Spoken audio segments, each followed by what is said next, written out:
How's everybody today? I am super well, super excited to be on today's topic of what? The magical love bus.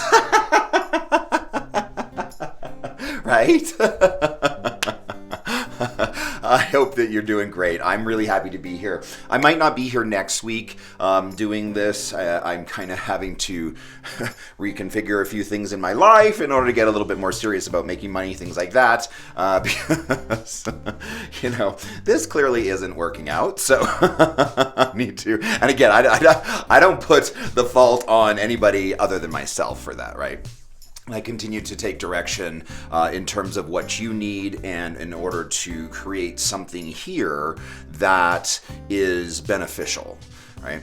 And it just shows me that I'm not there yet. And that is motivating for me to continue to get better and be in here. Because ultimately what I'd like this to be is a place where people can actually watch someone evolve. Y'all are like, and you think you're the person for that? Right? But it's kind of along the same lines of why I wrote my books, because I wanted to kind of walk people through the evolution of the human spirit in terms of gradual progress of awakening and coming into a higher level of consciousness, right? So that you could follow Jack in the story and that his ahas become the reader's ahas, and you watch him evolve, as he goes through, because at this point it's either that or start setting up an OnlyFans page. Oh yeah, baby. Not sure I need to go back to that work, although that work, I can't tell you the benefits that I received as a spirit and as a soul in that work, right? And I know people come to it with a lot of preconceived ideas, but I can honestly say that world, that environment of the porn industry is way more healthy than anything I ever experienced in the theater or ballet world, even on Broadway. Right? That world really lifted me up, whereas the ballet world, oh my gosh, the ballet world was so messed up and so punitive.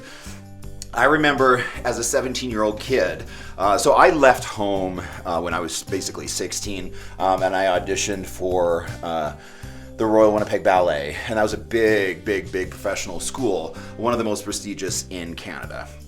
And so when I got accepted into that, I was like, yay, I get to go spend my time without my parents hanging around with boys who are wearing white tights. I was like, okay, sign me up. That sounds amazing. And it was. But it was also a very unhealthy environment, which my family environment kind of prepared me for, right? I knew how to live in a toxic world. And so I just stepped right into it, and it just felt like, another branch of what I knew, right? It wasn't shockingly abusive. It was just more of the same. Anyhow, I remember one time, I was probably 17 at the time, and we were getting ready for a performance, and the principal of the school, like the headmaster, was leading a rehearsal for this performance. He didn't think that we were doing a very good job. And so he lined us all up. And he stood in the front, and he went down the row and tore each one of us apart on every single level, including personally. Tore us apart. Told us how we were a disaster, how we'd never make it in this world, how we can just forget our hopes of being a professional dancer, thoroughly eviscerated our belief in ourselves. And that was the ballet world. I remember another time where, these old Russian teachers would have a pin, like a big long hat pin, in their bun or whatever, and they would, go so you'd be doing arabesque or some shit, and they'd be like this, right, with the pin under your leg, right? And that's how they would operate from a place of fear and not encouragement. Anyways, sorry for the aside, but I will often talk a lot more about my experience in the porn industry because, quite frankly, it's more interesting. At least to me. Than I do about my 20 plus years in the entertainment industry as a dancer. And anyhow, sorry for the aside, but yeah, I'm just comfortable in that world, and hopefully y'all are okay with discussing it and don't have hang-ups around that either. But I was joking with a friend this morning that if a job doesn't show up for me, I'm gonna have to start an OnlyFans page. Trust me, I don't need to be doing that anymore. I've been working really hard to get away from that, actually, and to not be a person who hangs their hat on how they look, things like that, etc., etc. But your 50s will kind of take care of that for you. As your looks evaporate, your skin starts to radically change and things like this, and you're like, oh, creepy, never expected that. But here we are.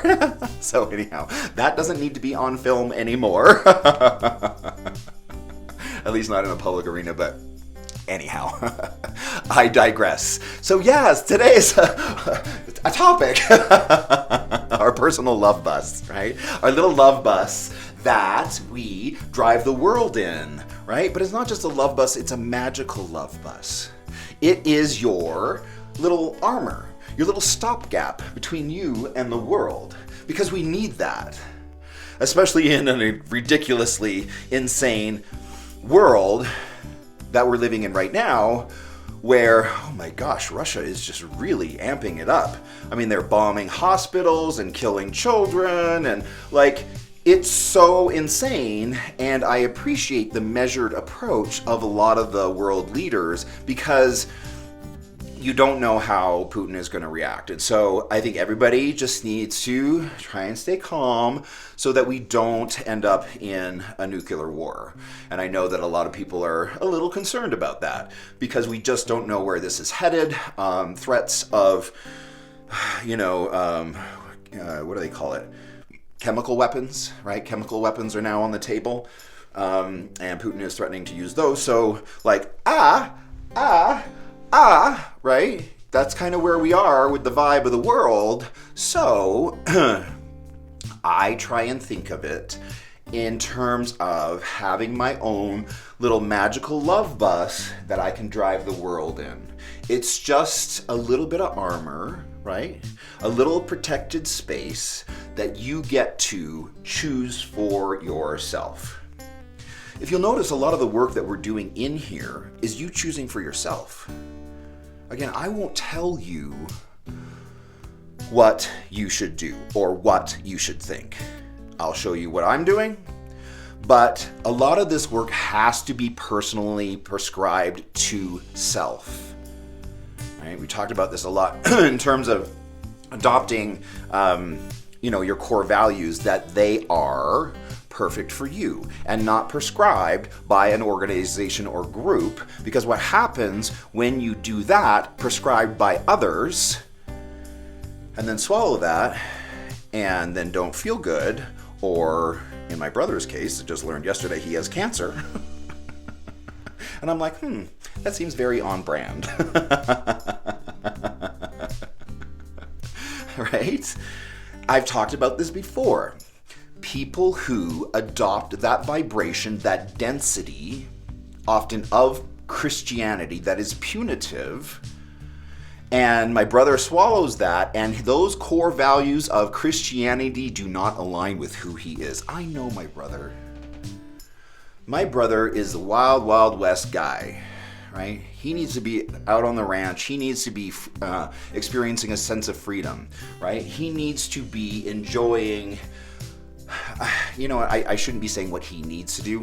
What I can say is my experience of my brother is he is more than he has been allowed to be to this world, because he has signed up for fully a set of core values that doesn't really align with who he is.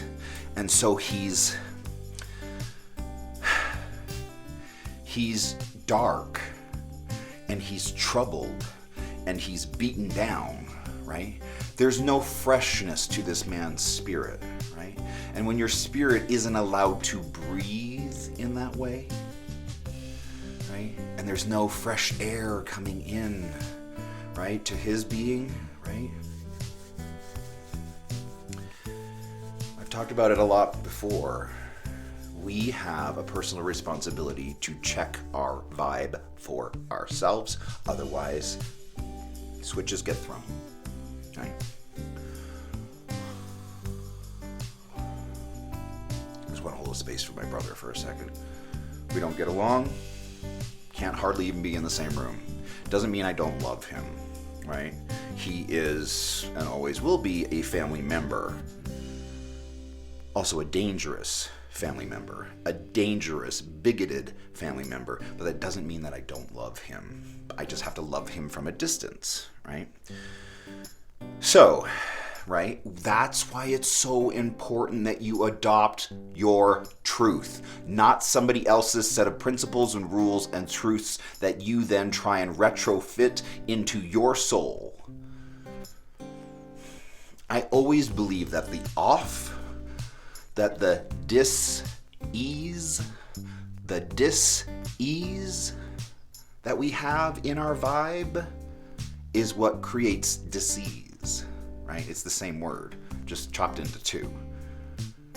We have a responsibility for that. I even take a personal responsibility for my neurological situation, because I just know from my experience that my nervous system is beyond fried. It is fried. From a lifetime of being an 8-year-old living in a heteronormative environment where gay people are talked about as being from hell, from the pit, right? And so there was no safe place there. There's never been a safe place for me with anyone, like, certainly growing up. Like, there was, school wasn't safe. They were, extremely, bigoted, quite frankly. I don't know that they were evolved enough to understand that I was gay and they weren't, and that's what they were picking up. But, they knew. So, like, school wasn't safe. Home certainly wasn't safe in the way they were talking about homosexuals in my family, the way that I grew up. Right? And church certainly wasn't safe, right? So out of those 3 places that I inhabited, where was the safe place? It was nowhere, right? So my nervous system got fried as a young person, and I still struggle with that. But, we learn to deal with these things as adults, and that we learn to deal with them in a healthy manner, right? That's why the Magical Love Bus is so fun, because we get to decide what it's all about and who's on it, right? Do you have snacks on your love bus? I do. Yay! I love snacks. Do you have music on your love bus, right? Who's on your love bus? Because what we need in order to go through the world is a little stopgap and protection from others as we're going along and we're driving along. There goes QAnon. Oh, bye, bitches! And then we're going along and there's more Christians hating on the gays and you're like, bye, bitches! It is a form of not identifying. It's a form of detachment. And that's where I think that, Dale's, version of how to live one's life is different from others in that I do not believe in acceptance, right? Radical acceptance. That's something that's taught in a lot of schools of thought. I don't prescribe to that because acceptance has kind of a taint of, I don't really want this in my life, but it's here and so I accept it, right? There's just a bit of that energy. It's not what I really want, but I accept it.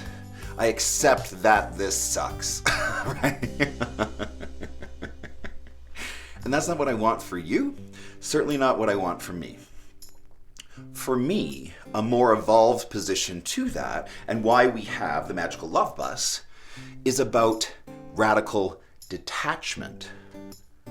Having nothing to do with those other groups, those toxic people, the unhealthy in our family, right? to detach fully from that, for me, is a healthier place to live. Because it sets boundaries, clearer boundaries that are more in alignment with who you are and what you want to bring into this world. And there's an exercise that I want us to do. We're not going to do it today because today is Magical Love Bus, not detachment.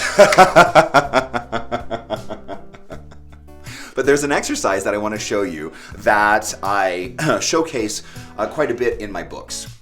And that's how to detach from the egoic mind in order to liberate ourselves from our thoughts that often hold us in place and keep us miserable. What if you could radically detach from everything you've ever experienced and just be brought fully into the moment? It's a game changer, right? And that's what I want for you.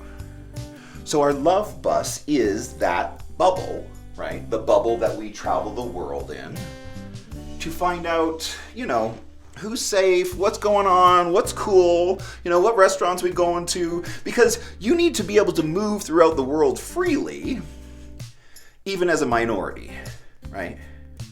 Very difficult to do when you live in an extremely homophobic country, like we do. Even more complicated when you're having to navigate through people who support that version of America, which is very hurtful, right? Because they don't see how they marginalize us with their words in support of leaders who don't see us as fully human. Right, let's call a thing, right? So that's one idea for the Magical Love Bus, is detachment, right? A stopgap between you and your beautiful world that you hold within yourself and the external. God grant me the serenity to accept the things I cannot change, which is everything except for my own mind, right? Right? So just being careful in terms of who we let on the bus, right? And having that stopgap between the unhealthy, again, no judgment on them. They can go and do that all they want. It's just we have to determine for ourselves whether that is a healthy person to bring on our love bus or island of safety, right? So that's important to know. I also feel like things that we can do to protect ourselves within that space, right, is to raise our level of personal confidence. It's another thing I really want to address in here. Confidence isn't something you're naturally born with. I certainly wasn't. Oh my gosh. I think that's why I'm just being totally honest here. Okay, if this makes me seem like a vapid, shallow individual, so be it. But this is honestly part of my truth. I was very unattractive as a child. I was overweight. I was super gay. I know, hard to imagine, huh? Super faggy. As a 10-year-old chubby kid with a bowl cut, because we didn't have enough money to go and get haircuts, so my mom would cut my hair. So that was, and then the fact that I would wear my tap shoes to school on occasion, which I really thought that would be a bigger hit than it was. The other children were not as enthusiastic about that idea as I was. Funny. Anyhow, so that was me growing up. So I have given myself permission, once I kind of stepped into my more fully adult self, and essentially, kind of put some priority into what I look like, because I was so tired of just being, the guy who's terrorized and teased and bullied my entire life. When I started to, become like a dancer, and like the body was getting together, when I was like 16 or 17, and I was discovering, oh, like I actually have the ability to be a little bit hot here. Like that was news and a revelation. But it was also something I realized that if that's what I wanted, I'm going to have to work at it a little bit, right? Get myself together, work on my swagger. Right? We've talked about that before in here. Why that's important. Right? I mean, I have wrung every single little tiny ounce of, whatever it takes to be good looking in this world out of what I was given genetically. And we all have that ability. Right? I mean, look at Oprah. Oprah is not a naturally beautiful woman physically. However, her spirit is. And when you see her on the cover of her O magazine, she looks beautiful. Again, being attractive has very little to do with what you physically look like. And it's up to you to pull that together. When you look good, you walk different when you have put in the time. You got your nails done, you're looking cute, there is value for that in there because it raises your spirit and your confidence level, right? That's not something we can ignore. And that's part of the rules of your love bus. I mean, check out the Me 100. That's the first step of the exercise, is get yourself pulled together and looking cute, right? You could probably go to your closet right now, find some things, go do a little makeover, pull yourself together, and that will change your energy. You yourself haven't physically transformed into another being. However, your energy has. That's not nothing. And that's in your control. And how good you feel going through your day. Right? Now, there's another level below that, right?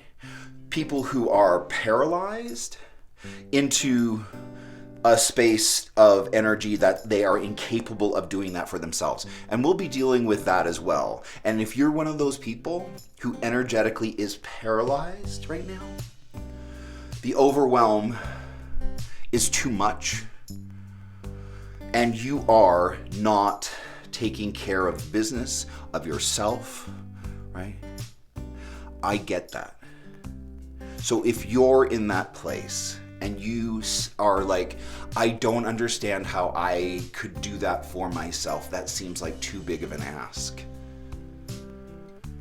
I understand that, okay? Do not be alone in that headspace. I get it, and you do not get to just lay down and die, even though that feels like the most normal, natural thing for you to do. Don't give in. Do one thing. Do one thing that you can build on tomorrow and the next day and the next day. Even if it's the smallest thing. Even if it's just walking to get your mail, or going to the grocery store, or if you can manage, take care of another. These are all things, baby steps, that if you're in that place of paralysis, of overwhelm, that you can do for yourself. But it's up to you. Right? Personal evolution and awareness of self is the gift we give to ourselves. But we have to give it to ourselves. Nobody else is going to come around and give it to you. Right? You have to be responsible for that. Just know that you're worth it. You are worth the work. And if you put in the work, the personal work, you can become the rock star in your own story. I promise you can. I get that I come across as super confident, often arrogant. I get that. And that is a choice that I have had to make for me. My self-confidence is self-built. Nobody did that for me. Nobody at home was cheering me on saying, yeah, go, go, go, you can do this. No, right? Because my family was not on my side for the majority of my life. So, I was presented with that.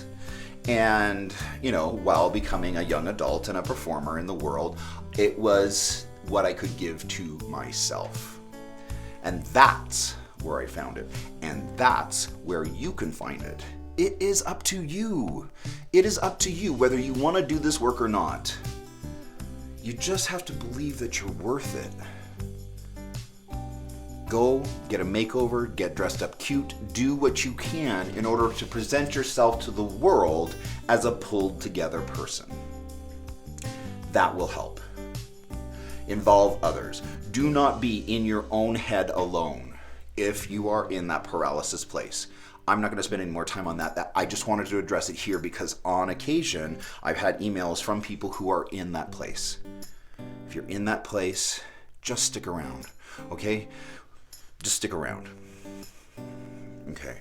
So confidence, yeah, that's something I've had to give to myself. The personal work, it's a gift I give to myself. That work, I don't do it probably as much as I should, but I've certainly done a lot of it in my life. Hopefully. Otherwise, what am I doing up here talking?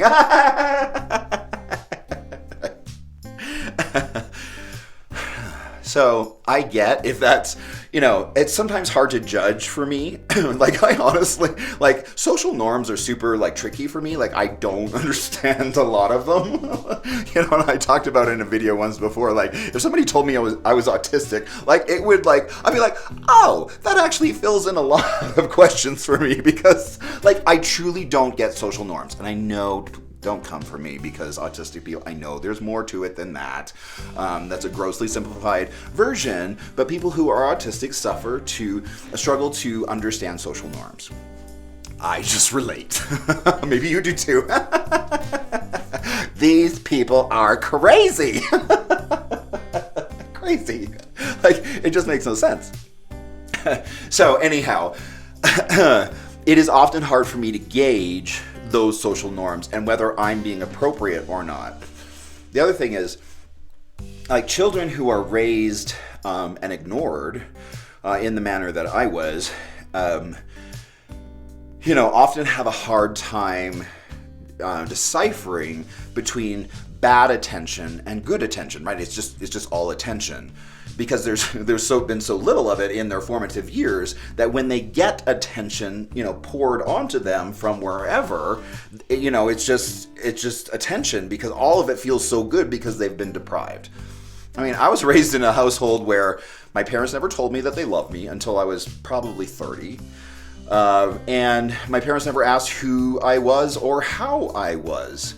I remember one time, again, sorry for all the asides, but today apparently is a good story day, so stick around. And then I wonder why my videos can't be under half an hour. It's me. I'm the problem, but I'm the solution. Okay, where were we? Oh yeah, so I remember one time I was at a volleyball tournament. I was probably 10 or 12. And anyhow, the kids, oh my, imagine this as 10 years old, just queer as all get out, right? I was just so ostracized from my normal classroom, fellows. And anyhow, I kept they kept throwing the volleyball at me, hitting me in the head with it and things like that. And so I eventually just left the tournament and I walked home. I remember it. God, I was crying the whole way home. And then when I got there, my teacher was actually at my house, talking to my parents. I was like, oh, this is super weird having my teacher in my house. I remember that. And I remember just sitting on the edge of my parents' bed and just crying. And they had nothing to offer me. Nothing. I mean, not even putting their arm around me. They just kind of sat there and just looked at me okay. And that's not necessarily, a judgment on them. Yeah, it would have been nice if I had parents who were a little more caring than that. But, it just also speaks to their ability, right? And I can't have a judgment on them. Oh my God, my poor parents. They come from crappy places, right? Far worse than mine, and they were just doing the best that they could, and they were trying to grow up as they were raising kids. And, you can't fault people for their shortcomings in that manner. Everybody's doing their best. Everyone's doing their best. So, anyhow, yeah, there's just a lot of things that we can do in order to keep our personal protections of self, right? And that's what the magical love bus represents for me. And when I'm in that space of detachment from this crazy world, creating a stopgap for myself from the craziness so that I can still breathe and feel safe, right? I really love kind of the image of, and this is what I used for that, is Johnny Depp in those Pirates of the Caribbean movie, right? And his character, because like there's this one scene where they're all fighting and going crazy and like people are, you know, getting stabbed and things are blowing up and whatever else like this. And his character, he just kind of comes along and he's like, oop, oop, you know, like, and then he looks at this and he's like, oh, okay, oop, oop. And then he goes over here and he looks at this, and then he goes over here and he looks like this, and he goes, because he's in the war, but he's not of the war, right? Do you understand what I mean by that? He's in the situation, but he's not of the situation. That's why it was important for me in my books, for my third book to be called Made of Me, so that we understand what we are of, what we inhabit, what we are made of, what is our vibe, but also what we are not of. To be in the world, but not of the world, for me, is super beneficial. I want to be informed, I want to live this life, but I don't need to be caught up in the day-to-day goings on of the craziness of others, because that will always exist, and it's optional. It is optional for you to get crazy with the crazy, right? Or you can just observe it from behind the glass of your little magical love bus. Hi, bitches! You know, and continue on with your life. You don't have to get involved. Right? Keep a little self-protection there for yourself and your friends who are on your magical love bus with you. Right? So, we can also, while we're there on that little safety space for ourselves, right? We have to also be mindful that we need to accept where we are.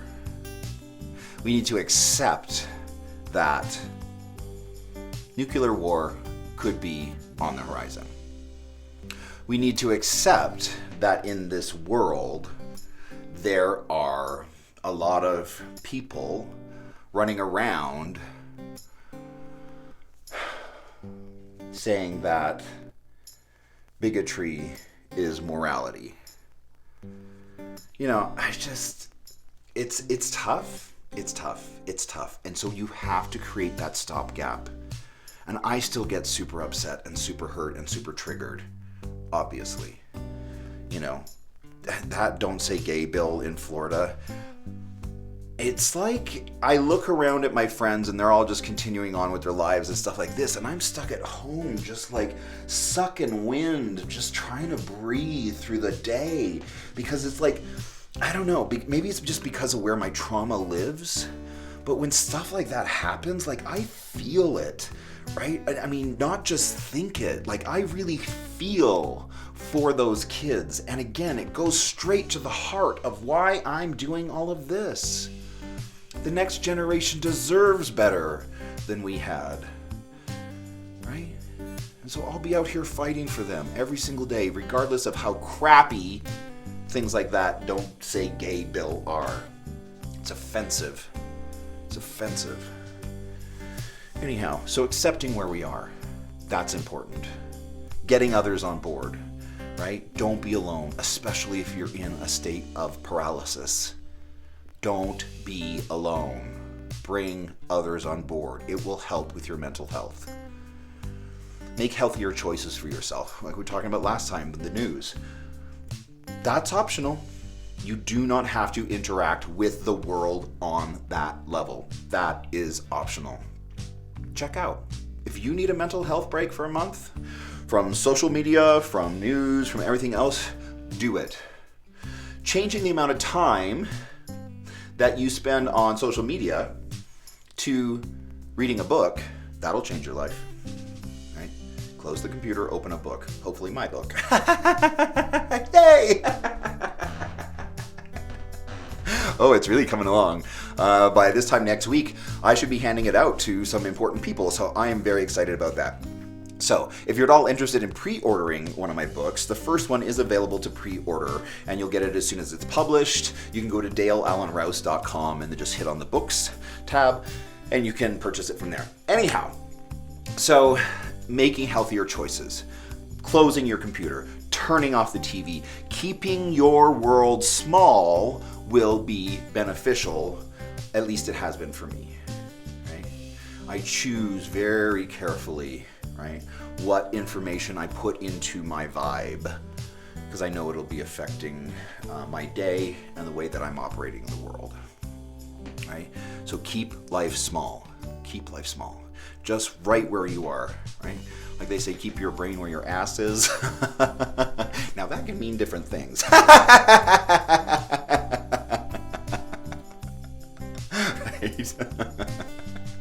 Anyhow, so that's it from me. I hope that you enjoy the magical love buzz. Yay, yay! And think about it as your little personal protection space for yourself, right? So that you can feel good and safe in this crazy world. That's it for me. I hope that you're having a great day, and I will talk to you soon. Don't forget, I probably won't be here next week. I got a bunch of other things going on that I have to do. Okay, talk to you soon. Thanks. Bye.